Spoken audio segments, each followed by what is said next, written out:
Hi welcome back to Riya lifestyle. இன்றைக்கி என்ன video பார்க்க போகிறோம் அப்படின்னா, நேற்று என் சிஸ்டர் வீட்டுக்கு போயிட்டு கொஞ்சம் லேட்டாக தான் வந்தோம். லேட்டாக மீன்ஸ் அன்டைமில் வந்தோம். ஒரு 1:30 இருக்கும்.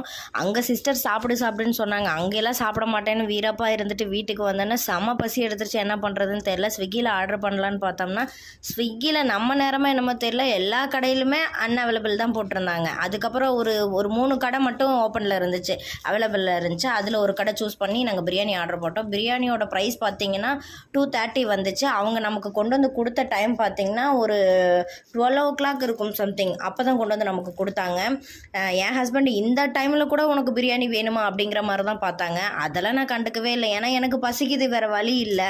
நீங்கள் என்ன வேணாலும் நினச்சிக்கோங்க, எனக்கு பசிக்குது, நான் சாப்பிட்றேன் அப்படின்ட்டு கேட்டேன். அவர் வேணான்னு சொல்லிட்டாங்க. நானே ஃபுல் கட்டிட்டேன். உங்களில் யாருக்காவது இந்த மாதிரி ஒரு எக்ஸ்பீரியன்ஸ் இருக்கா? நைட் டைமில் பிரியாணி ஆர்டர் போடுறதோ இல்லை இதுக்காக டைம் ஸ்பெண்ட் பண்ணி வெளியே போய் சாப்பிட்றது, இந்த மாதிரி எக்ஸ்பீரியன்ஸ் இருந்துச்சு அப்படின்னா எனக்கு கமெண்ட்டில்